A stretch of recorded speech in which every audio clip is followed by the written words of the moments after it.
यदहंकारम आश्रित्य न योत्स्य इति मन्यसे मिथ्येष व्यवसायस्ते प्रकृतिस्त्वाम नियोक्ष्यति। नमस्कार मित्रों, ये जो श्लोक है भगवद गीता के 18वें अध्याय का 59वां श्लोक है, जिसे हम आज गहराई से समझेंगे। तो आइए सबसे पहले इसके अर्थ को समझते हैं। तो जो श्लोक है वो कहता है, यद अहंकारम आश्रित्य, अर्थात जो अहंकार में आश्रित होकर के, न योत्स्य इति मन्यसे, अर्थात नहीं युद्ध करूँगा ऐसा मानते हो, मिथ्येष व्यवसायस्ते, अर्थात तुम्हारे इस मिथ्या व्यवहार होने से प्रकृतिस्त्वाम नियोक्ष्यति, अर्थात तुम्हारी प्रकृति जोड़ेगी। तो यहाँ पर श्री कृष्ण पिछले श्लोक में जो विचार प्रस्तुत कर रहे थे उसी पर अब आगे कहते हैं अर्जुन से कि यदि अहंकार के भरोसे तुम कहोगे कि मैं युद्ध नहीं करूँगा, तो तुम्हारे ऐसे झूठे व्यवहार से प्रकृति तुम्हें युद्ध करने के लिए विवश कर देगी, अर्थात तुम्हारी प्रकृति तुम्हारे इस व्यवहार से जुड़ेगी नहीं। तो पिछले श्लोक में हमने जाना था कि एक मूर्ख व्यक्ति जो होता है वह माया से संघर्ष करता है, जबकि ज्ञानी व्यक्ति जो होता है वह माया के आगे आत्मसमर्पण कर देता है। और क्योंकि जो ज्ञानी व्यक्ति है वह माया के आगे आत्मसमर्पण कर देता है, तो इस प्रकार से वह परम शांति को प्राप्त करता है, जबकि जो मूर्ख व्यक्ति होता है वह माया से संघर्ष करने में विफल होता है और इस प्रकार से विनाश को जाता है। तो यहाँ पर मूल रूप से श्री कृष्ण कहना जो चाह रहे हैं वह यह ही है कि जब हम अपने अहंकार के साथ में जुड़ करके सोचते हैं कि मैं ऐसा करूँगा या मैं वैसा करूँगा या मैंने ऐसा किया या मैंने वैसा किया, तो उस स्थिति में हम जो माया होती है उसके विरोध में हो जाते हैं और अंततः हम किसी न किसी प्रकार से माया से संघर्ष में हो ही जाएंगे। और जब हम माया से संघर्ष में हो जाएंगे तो हम विफल होंगे ही होंगे और हमारा विनाश होगा। अब ये जो माया के साथ में हमारा संघर्ष होता है ये अहंकार के साथ में जुड़ने से ही होता है। तो जो हमारे लिए इस समस्या से निवारण है वह यह ही है कि हम अपने अहंकार से जुड़ें ही ना।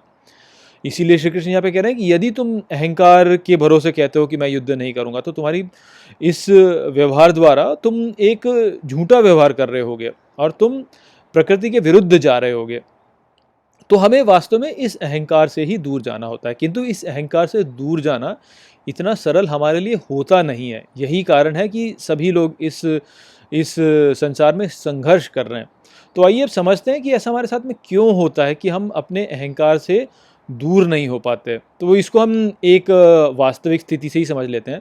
तो मान लीजिए कि आप एक मार्ग पर वाहन चलाकर जा रहे हैं और आपके वाहन में आपके बहुत से प्रियजन हैं जो कि आपके साथ में बैठे हैं। अब होता क्या है कि कोई एक व्यक्ति है जो कि आपका रास्ता काट देता है और बड़े ही बुरे तरीके से वाहन अपना चला रहा होता है। तो अब ऐसी स्थिति में आपका जो मनोभाव होगा वह अशांत हो जाएगा। ऐसा वास्तव में इसलिए होगा क्योंकि उस व्यक्ति का जो व्यवहार है उससे आप और आपके प्रियजन हैं वह खतरे में आ रहे हैं। यदि वह व्यक्ति थोड़ा सा भी इधर उधर उल्टा सीधा वाहन चलाएगा तो हो सकता है कि आपके वाहन में वह भिड़ जाए और उससे जो है आप सबको बहुत गहरी चोटें लग जाएं। तो जो व्यक्ति ऐसा है जो कि अभी आध्यात्म में उतनी प्रगति नहीं कर पाया है, जो कि सभी में स्वयं को और सबको स्वयं में अभी नहीं देखता है, जो कि ईश्वर के साथ में नहीं जुड़ा है और जो ये नहीं देख पाता है कि सब में वास्तव में ईश्वर ही उपस्थित है और सभी के व्यवहार में वास्तव में जो व्यवहार है वह ईश्वर का ही व्यवहार है। जो इस प्रकार का मनोभाव अभी नहीं विकसित कर पाया है, जो कि दूसरों के व्यवहार को भी ईश्वर का व्यवहार समझ के स्वीकार करने में भी सक्षम नहीं हुआ है, उसके लिए ये स्वाभाविक है कि वह दूसरे के इस व्यवहार से क्रोधित हो जाए। अब मान लीजिए कि उसके मन में क्रोध उत्पन्न हो रहा है दूसरे के व्यवहार को देख के, किंतु वह इस क्रोध का दमन कर लेता है। तो ऐसा व्यक्ति क्या सोचेगा? वह यह ही सोचेगा कि देखो मैं कितना अच्छा व्यक्ति हूँ, दूसरों के इतने बुरे व्यवहार पर भी मैंने अपने क्रोध को नियंत्रित कर लिया। मैं तो क्रोध करता ही नहीं, मुझे तो क्रोध होता ही नहीं, मैं इतना सज्जन व्यक्ति हूँ कि दूसरे कितना भी बुरा व्यवहार कर लें किंतु मेरे अंदर तो क्रोध उत्पन्न होता ही नहीं, तो मैं देखो कितना सज्जन व्यक्ति हूँ। तो अब यहाँ पे वह व्यक्ति क्या कर रहा है, जब वो ये कह रहा है कि देखो मैं कितना सज्जन व्यक्ति हूँ, मैं तो क्रोध करता ही नहीं हूँ, तो इस प्रकार से वो है अपने अहंकार को ही तो दृढ़ कर रहा है कि देखो मैं कैसे कितना अच्छा व्यक्ति हूँ। अब यहाँ पर वह ये नहीं समझ पा रहा है वास्तव में कि ये जो क्रोध का उसने दमन किया, ये दमन भी वास्तव में एक विचार था जो कि माया ने उसको भेजा, और तब उसने उससे आसक्ति कर ली, और उस आसक्ति से जो है उसने अपने क्रोध का दमन कर लिया। तो वास्तव में तो माया का ही प्रभाव था ये, वास्तव में तो जो क्रोध का रोकना था वह भी माया ने किया, क्योंकि जो विचार था वह तो माया ने ही भेजा। तो जो कारक है यहाँ पे वो तो माया ही है, माया ने ही किया, हमने तो केवल आसक्ति की। जो व्यक्ति था उसने केवल आसक्ति की, वास्तव में विचार तो माया ने ही भेजा। तो क्रोध को दमन करने का जो वास्तविक कार्य करता है वह तो माया ही है, किंतु ये महाशय जो हैं ये सोच रहे हैं कि देखो मैं कितना अच्छा व्यक्ति हूँ, मैंने क्रोध का दमन कर लिया, तो वह अपने अहंकार का ही को ही बढ़ावा दे रहा है। तो जब ऐसा व्यक्ति करता है तो वह तब भी माया के विरोध में ही हो जाता है। वास्तव में हुआ क्या था कि ईश्वर ने यहाँ पे एक परीक्षा के रूप में उस व्यक्ति को ये विचार भेजा कि अपने क्रोध का दमन कर लो, और उसने जो है क्रोध का दमन कर भी लिया, किंतु अपने अहंकार से जुड़ करके अपने क्रोध का दमन किया। तो इस प्रकार से उसने अहंकार को ही दृढ़ कर लिया। तो भले ही कोई व्यक्ति कितना ही बोले कि अरे देखो कितना सज्जन व्यक्ति है, किंतु वो जो कार्य कर रहा है वह कार्य सज्जन वाला नहीं है, वह कार्य वास्तव में असुरों वाला ही कार्य है। क्यों? क्योंकि वह अपने अहंकार को दृढ़ कर रहा है, और अहंकार को दृढ़ करने वाला जो भी कार्य होता है वह जो कार्य होता है वह असुरों वाला ही कार्य होता है। तो जब व्यक्ति अपने अहंकार के विचार को नहीं छोड़ पाते तो तब वह मूल रूप से माया से संघर्ष में हो जाते हैं। और हमारी समस्या ये है कि हम अपने अहंकार को छोड़ ही नहीं पाते। ये अहंकार किसी न किसी प्रकार से आ जाता है, भले ही हम अच्छा व्यवहार भी कर रहे हो, जो कि सबकी दृष्टि से एक अच्छा व्यवहार होता है, उस अच्छे व्यवहार में भी हम वास्तव में अपने अहंकार को ले ही आते हैं। क्योंकि ये जो विचार है ना कि मैं कर रहा हूँ, इस विचार को छोड़ पाना अत्यंत कठिन है। कहीं ना कहीं से ये भावना हमारे मन में आ ही जाती है कि मैं कर रहा हूँ, और जब ये भावना हमारे मन में आ जाती है तो हमारा अहंकार दृढ़ होता है, और इस प्रकार से हम आसुरी ही हो जाते हैं। तो हम सबको ये समझना चाहिए कि जब हम अपने अहंकार को विस्तृत करते हैं तो उस स्थिति में हम माया से संघर्ष में हो जाते हैं, और ऐसी स्थिति में माया हमारे लिए एक कराल रूप धारण कर लेती है। क्यों ऐसा कराल रूप धारण करती है? क्योंकि ईश्वर सदा अपनी शक्ति का उपयोग हमारे अहंकार को नष्ट करने के लिए ही करते हैं।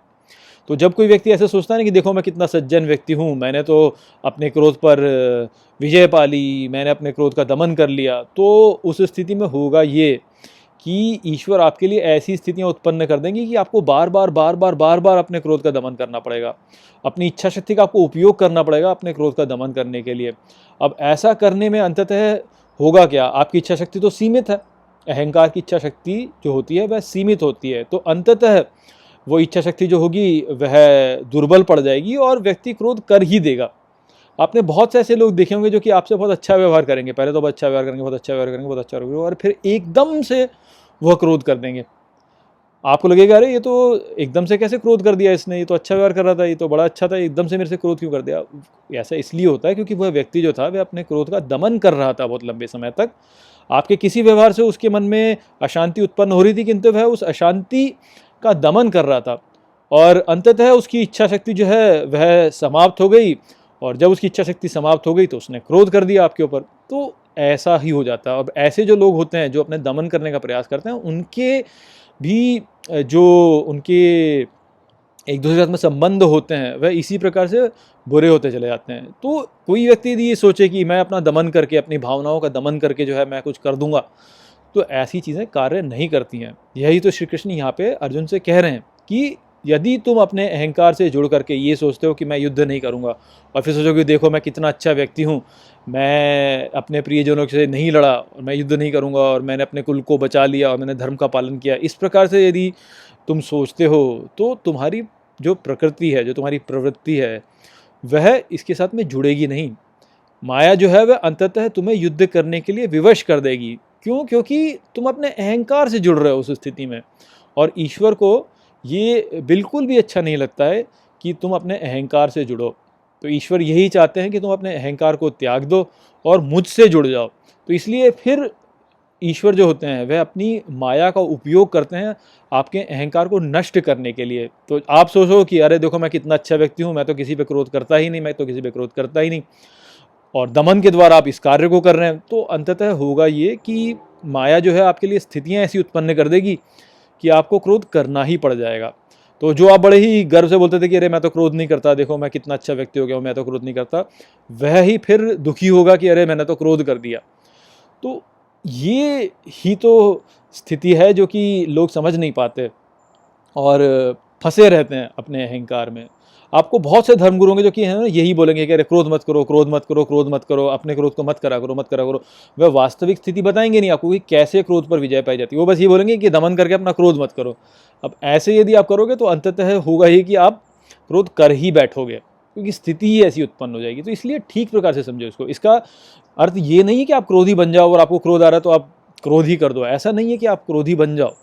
उसका भी समाधान श्री कृष्ण बताएंगे और आगे के श्लोकों में बताएंगे। किंतु इस बात को समझिए कि यदि आप अपनी भावनाओं का दमन करते हैं और दमन करके बोले कि देखो मैं तो अच्छा व्यक्ति हो गया, मैं तो अब क्रोध नहीं करता, या मैं लालची नहीं हूँ, या मैं आलसी नहीं हूँ, तो उस स्थिति में कार्य नहीं करेगा वो आपके लिए। दमन नहीं कर सकते हैं आप।